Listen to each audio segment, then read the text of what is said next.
Assalamualaikum warahmatullahi wabarakatuh. Bismillahirrahmanirrahim. Alhamdulillahirabbil alamin. Wassalatu wassalamu ala asyrofil anbiya'i wal mursalin wa ala alihi wa sahbihi ajma'in, amma ba'du. Teman-teman semua, jumpa lagi di channel Zen Institute dalam seri video belajar bahasa Arab menggunakan kitab Jurumiyah. Pada episode ini saya akan menjelaskan babul i'robi, yaitu suatu bab di dalam kitab Jurumiyah yang menjelaskan i'rob. Untuk itu, langsung saja saya bacakan matan kitab Jurumiyahnya. Al-i'robu huwa taghyiru awakhiril kalimi li ikhtilafil awamilid dakhilati 'alaiha lafzan aw taqdiran. I'rob menurut Syekh Ibnu Ajurumi adalah perubahan akhir kalimah. Liikhtilafil awamilid dakhilati 'alaiha, karena adanya berbagai amil yang masuk pada kalimah. Kalimah di dalam bahasa Indonesia adalah kata. Perubahannya lafzon, baik itu bersifat lafzi atau lafaznya, au takdiron atau perubahannya bersifat muqaddar atau diasumsikan atau dikira-kirakan. Untuk lebih rinci, mari kita simak penjelasan i'rob di kitab syarah At-Tawdihat Al-Jaliyah fi Syarhil Jurumiyah. Di sini disebutkan bahwa i'lam annal i'roba ma'nahu fil lughah al-izhar wal bayan. Ketahuilah bahwasannya i'rob menurut bahasa adalah al-izhar wal bayan, artinya jelas. Sedangkan di dalam syarah tidak disebutkan definisi baru terkait i'rob. Pensyarah justru menekankan bahwa i'rob menurut ahli nahwu adalah ma dzakarahul musannifu biqaulihi huwa taghyiru ila akhirih, yaitu apa yang telah dituturkan oleh musannif kitab Jurumiyah dengan definisi huwa taghyiru ila akhirih sampai lafzon au takdiron. Nah, tadi di dalam definisi i'rob menurut Syekh Ibnu Ajurumi disebutkan bahwa i'rob adalah perubahan akhir kalimah. Nah, di sini di dalam syarah dijelaskan bahwa yang dimaksud bitaghyiri awakhiril kalimi yaitu taghyiru ahwali awakhiriha. Perubahan ahwal, perubahan kedudukan akhir kalimah.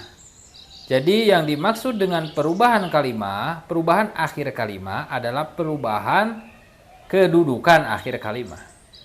Yaitu perubahan dari rofa misalnya menjadi nasab, atau perubahan nasab menjadi jar atau menjadi jazm. Berarti yang dimaksud perubahan di dalam i'rob adalah perubahan i'robnya, bukan hanya perubahan akhir kalimahnya. Baik, kita lanjut ke bagian kedua dari definisi i'rob, yaitu liikhtilafil awamilid dakhilati 'alaiha. Tadi dijelaskan bahwa perubahan akhir kalimah di dalam bahasa Arab itu disebabkan oleh berbagai amil yang masuk pada kalimah. Nah, pertanyaannya seperti apa perubahannya? Lalu bagaimana amilnya? Sebagai contoh di sini perhatikan kata Muhammad. Di dalam kalimat ja'a Muhammadun, kemudian dalam lafaz ra'aitu Muhammadan. Di dalam lafaz ja'a Muhammadun, Muhammad dibaca domah atau rofa. Kenapa? Karena ada amil. Amilnya yaitu di sini fi'il madhi berupa ja'a, yang berarti telah datang. Ja'a memerintahkan kata Muhammad agar ia berkedudukan rofa karena menjadi subjek atau fa'il.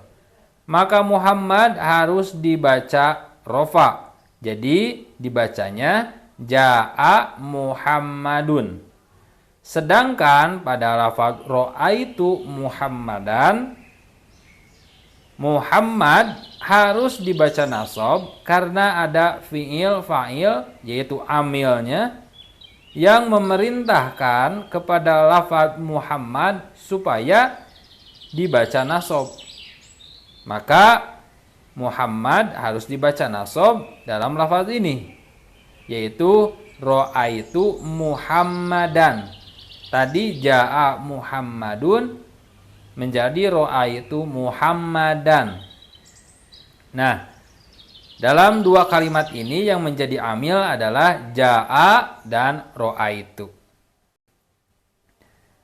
Nah, barusan contohnya adalah kalimah isim. Bagaimana dengan kalimah fi'il? Kalimah fi'il pun sama. Perubahannya berdasarkan amil yang masuk. Contoh fi'il mudhari yadhabu menjadi yadhaba menjadi yadhab. Nah, yadhabu dibaca harus yadhabu karena tidak ada amil yang masuk yang memerintahkan yadhabu dibaca nasab atau jazm. Namun jika ada, maka harus dibaca nasab atau harus dibaca jazm. Misalnya ketika amil yang memerintahkan nasab masuk, yaitu di sini contohnya haraf lan. Karena lan memiliki amal atau memerintahkan fi'il mudhari harus dibaca nasab, maka yadhab atau yadhabu harus dibaca nasab menjadi la yadhaba. Nah, contoh ketika yadhabu didatangi amil dan amil itu memerintahkan agar yadhabu dibaca jazm, yaitu ketika amil jazm masuk. Contohnya haraf lam. Ketika lam masuk ke fi'il mudhari yadhabu, maka yadhabu harus dibaca jazm. Maka dibacanya harus lam yadhab. Baik, saya kira terkait dengan bagaimana amil merubah i'rab sebuah kalimah sudah jelas. Dan sekarang saya akan menjelaskan bagian terakhir dari definisi i'rab. Bagian terakhir dalam definisi i'rab menurut Syekh Ibnu Ajurumi adalah persoalan lafzon au takdiron. Jadi perubahan i'rab itu, sistem i'rab itu perubahannya ada yang lafzon, lafaznya, ada yang takdiron atau muqaddar. Mari kita pelajari atau pahami kedua perubahan tersebut. Pertama, perubahannya bersifat lafzi atau lafzon atau malfuzun bihi. Intinya perubahannya yaitu lafaznya. Contohnya yaitu seperti tadi, ja'a Muhammadun atau ja'a Mahmudun menjadi ra'aitu Mahmudan, marartu bi Mahmudin. Nah, perubahan dun dan din yang menjadi akhir kalimah itu perubahannya tergolong perubahan lafziyah atau perubahan lafaznya. Namun tidak hanya perubahan lafaz saja yang terjadi di dalam sistem i'rab. I'rab juga mengatur perubahan akhir kalimat yang bersifat muqaddar. Contohnya seperti apa?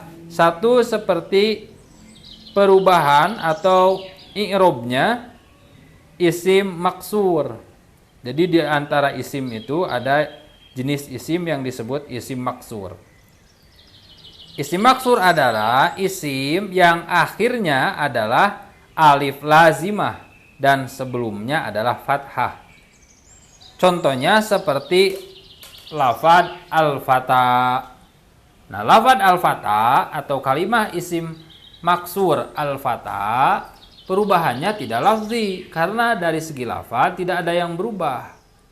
Contoh, ja'al fata, ro'aitul fata, tidak ada yang berubah. Marortu bil fata, karena khusus untuk isim maksur, perubahannya itu bukan perubahan lafzon atau lafaznya, tapi muqaddar atau diasumsikan, ya. Yang kedua, perubahan i'rob yang muqaddar atau yang diasumsikan atau yang tidak lafaznya, seperti perubahan yang terjadi pada isim-isim yang diidopatkan dengan ya mutakalim, yang berarti kepemilikan aku. Contohnya, ghulami atau kitabi, buku saya. Nah, lafaz kitab, kalimah isim, diidopatkan dengan ya mutakalim yang bermakna kepemilikan aku. Kitabi, kitab saya. Nah, untuk i'rob lafaz kitabi, perubahannya bukan lafaznya, tapi muqaddar atau diasumsikan. Maka ghulami dibaca tetap ghulami dalam i'rob apapun. Ja'a ghulami, ro'aitu ghulami, marortu bi ghulami. Karena lafaz ghulami ini sistem perubahan akhir kalimahnya masuknya ke perubahan yang muqaddar atau yang diasumsikan. Yang ketiga, contoh perubahan akhir kalimah yang muqaddar atau diasumsikan, artinya bukan lafaznya, terjadi pada isim manqus. Contohnya seperti lafaz al-hadi dan al-qadhi. Sebelumnya kita perlu tahu dulu apa itu isim manqus. Isim manqus adalah isim yang akhir kalimahnya adalah huruf ya lazimah dan sebelum huruf ya tersebut berharokat kasroh.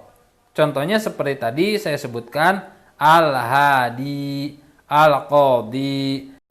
Maka aturannya berbeda dengan isim yang lainnya. Ketika rofa dan jar, maka harus sukun.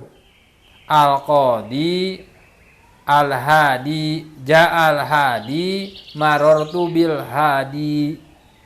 Kecuali ketika nasob, maka difathahkan dan dimunculkan alif. Ra'aitul hadiya.